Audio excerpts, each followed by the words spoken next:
خیرکم من تعلم القرآن وعلمہ، تم میں سے بہترین شخص وہ ہے جو قرآن سیکھے اور سکھائے۔ اہدنا الصراط المستقیم، ہمیں سیدھی اور سچی راہ دکھا۔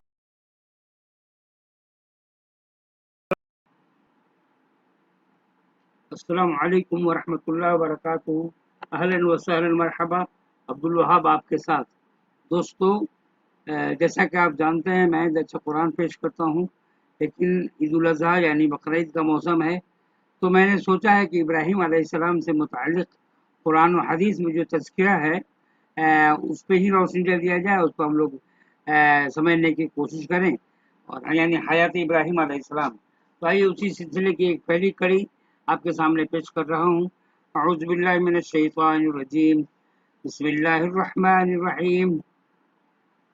وَلَقَدْ آتَيْنَا إِبْرَاهِيمَ رُشْدَهُ مِنْ قَبْلُ وَكُنَّا بِهِ عَالِمِينَ إِذْ قَالَ لِأَبِيهِ وَقَوْمِهِ مَا هَٰذِهِ التَّمَاثِيلُ الَّتِي أَنْتُمْ لَهَا عَاكِفُونَ قالوا وجدنا آباءنا لها عابدين قال لقد كنتم أنتم وآباؤكم في ضلال مبين۔ اور ہم نے اس سے پہلے ابراہیم کو اس کی ہدایت کی، اور ہم اس کو خوب جانتے تھے جب اس نے اپنے باپ اور اپنی قوم سے کہا کہ یہ کیا مورتیں ہیں جن پر تم جمے بیٹھے ہو۔ انہوں نے کہا ہم نے اپنے باپ دادا کو ان کی عبادت کرتے ہوئے پایا ہے۔ ابراہیم علیہ السلام نے کہا بے شک تم اور تمہارے باپ دادا ایک کھلی گمراہی میں مبتلا رہے ہو۔ خدا کے یہاں فیض بقدر استعداد کا اصول ہے۔ حضرت ابراہیم نے مختلف امتحانات سے گزر کر جس استعداد کا ثبوت دیا تھا اس کو خدا نے جانا اور اس کے مطابق ان کو ہدایت اور معرفت عطا فرمائی۔ یہی معاملہ خدا کا اپنے ہر بندے کے ساتھ ہے۔ حضرت ابراہیم علیہ السلام عراق کے قدیم شہر ار میں پیدا ہوئے۔ اس وقت یہاں کی زندگی میں پوری طرح شرک چھایا ہوا تھا۔ مشرکانہ ماحول میں پرورش پانے کے باوجود وہ اس سے متاثر نہیں ہوئے۔ انہوں نے چیزوں کو خود اپنی عقل سے جانچا اور ماحول کے الرغم توحید کی صداقت کو پا لیا۔ وہ ایسی دنیا میں تھے جہاں ہر قسم کی عزت اور ترقی شرک سے وابستہ ہو گئی تھی، مگر انہوں نے کسی چیز کی پرواہ نہیں کی، تمام مصلحتوں سے بے نیاز ہو کر قوم کی روش پر تنقید کی اور اس کے سامنے حق کے اعلان کے لیے کھڑے ہو گئے۔ یہی وہ صفات ہیں جو کسی شخص کو اس قابل بناتی ہیں کہ اس کو خدا کی ہدایت حاصل ہو۔ قالوا وجئتنا بالحق ام انت من اللاعبین قال بل ربكم رب السماوات والارض الذي فطرهن وانا على ذلك من الشاهدين وتالله لأكيدن اصنامكم بعد ان تولوا مدبرين فجعلهم جزازا الا كبيرا لهم لعلهم الیہ یرجعون۔ انہوں نے کہا کیا تم ہمارے پاس سچی بات لائے ہو یا تم مذاق کر رہے ہو؟ ابراہیم نے کہا بلکہ تمہارا رب وہ ہے جو آسمانوں اور زمین کا رب ہے، جس نے ان کو پیدا کیا، اور میں اس بات کی گواہی دینے والا ہوں، اور خدا کی قسم میں تمہارے بتوں کے ساتھ ایک تدبیر کروں گا جبکہ تم پیٹھ پھیر کر چلے جاؤ گے۔ پس اس نے ان کو ٹکڑے ٹکڑے کر دیا سوائے ان کے ایک بڑے کے تاکہ اس کی طرف رجوع کر سکیں، یعنی ایک کو چھوڑ دیا۔ حضرت ابراہیم علیہ السلام کے زمانے میں مشرکانہ تخیلات لوگوں کے ذہنوں پر اتنا زیادہ چھائے ہوئے تھے کہ ابتداءً وہ حضرت ابراہیم کی تنقید کو غیر سنجیدہ بات سمجھتے تھے۔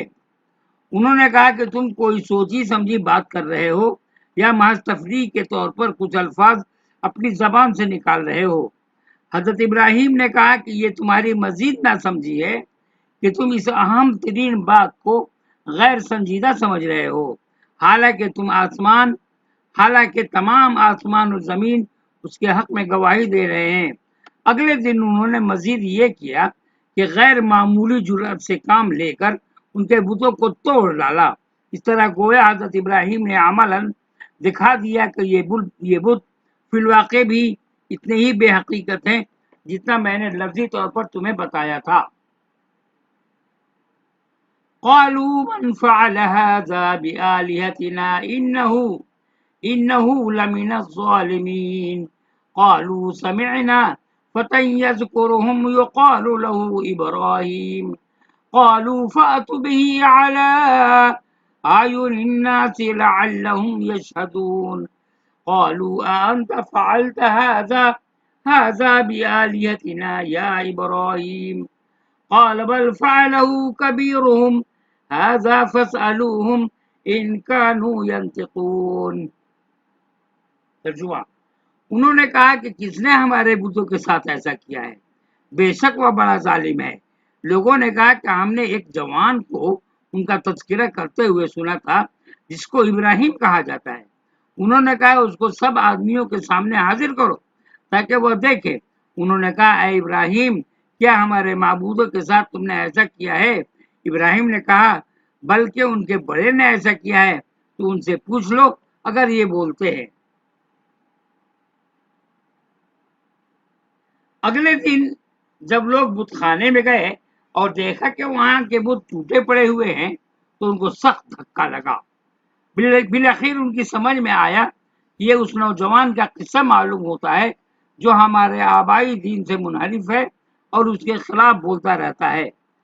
حضرت ابراہیم نے بتوں کو توڑتے ہوئے بالقصد سب سے بڑے بت کو چھوڑ دیا تھا۔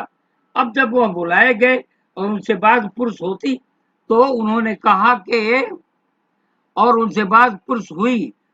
کہا کہ یہ بڑا بت صحیح و سالم موجود ہے، اسے پوچھ لو، اگر وہ واقعی معبود ہے تو بول کر تمہیں بتائے کہ یہ قصہ ان بتوں کے ساتھ کیسے پیش آیا۔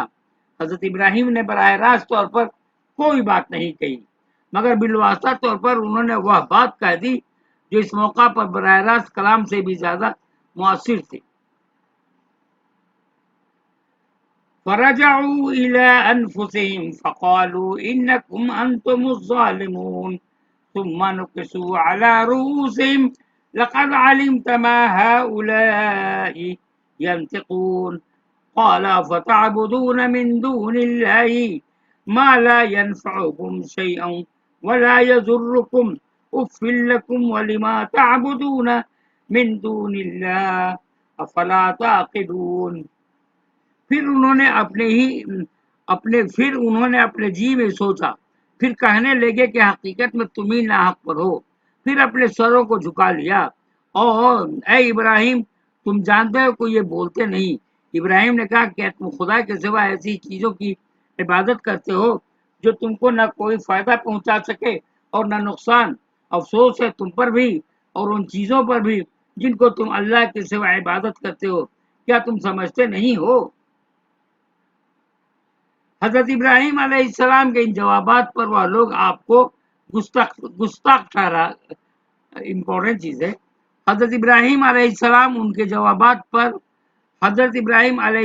کے ان جوابات پر وہ لوگ آپ کو گستاخ ٹھہرا کر بگڑ سکتے تھے، جیسا کہ ان مواقع پر عام طور پر ہوتا ہے۔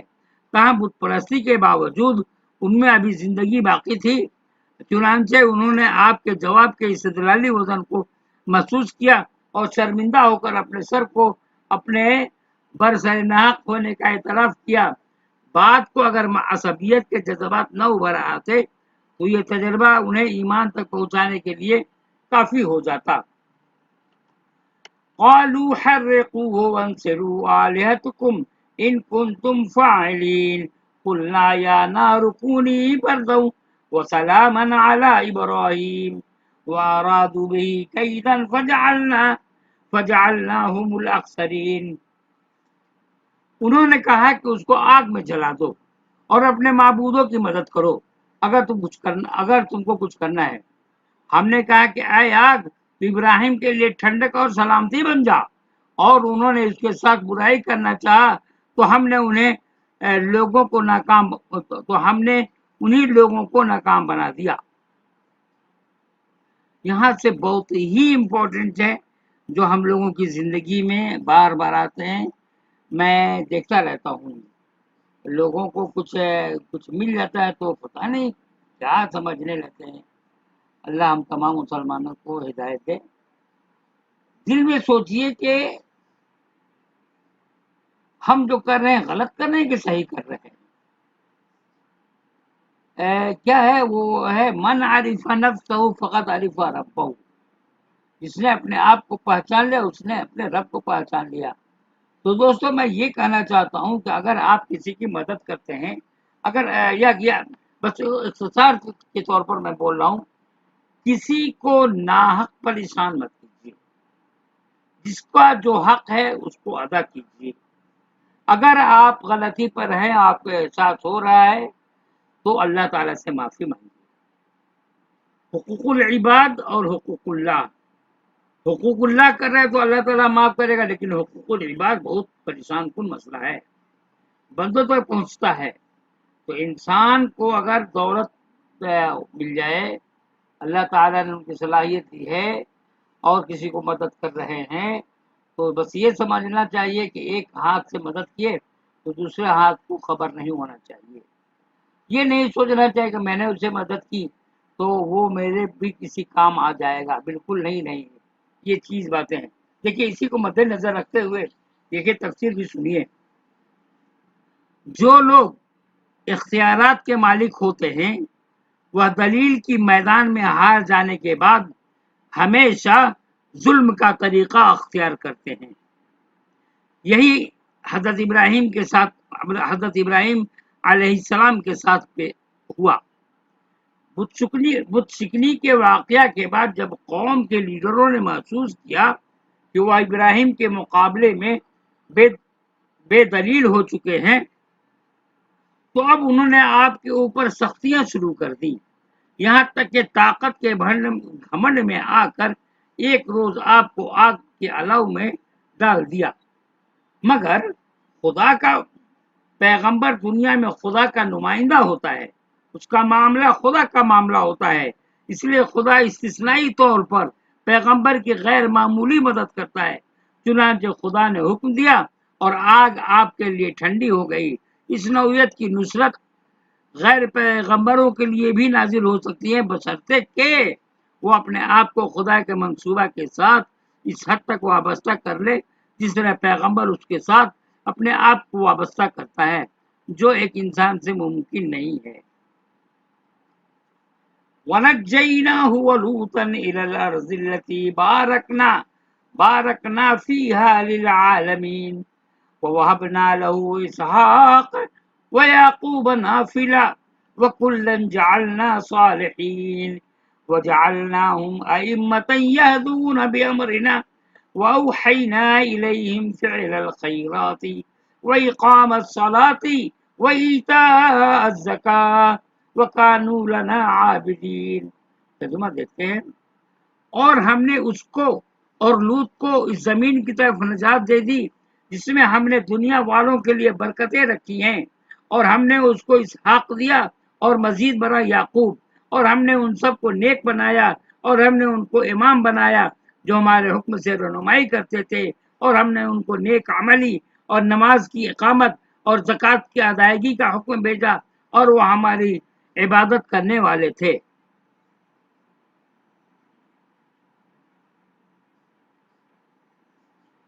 حضرت ابراہیم علیہ السلام عراق میں پیدا ہوئے۔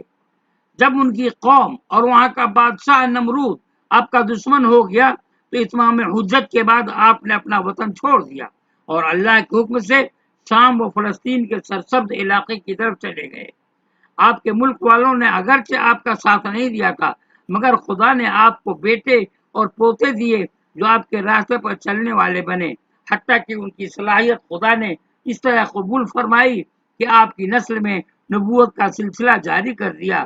بس یہیں تک اختتام پذیر، اور انشاءاللہ تعالیٰ کا دوسرا ویڈیو وہی ہوگا جو اس میں حضرت ابراہیم علیہ السلام اپنے بیٹے کی قربانی دے رہے ہیں، وہ آیات ہیں، وہ کل انشاءاللہ تعالیٰ پیش کروں گا، توجہ کے ساتھ سنیں گے۔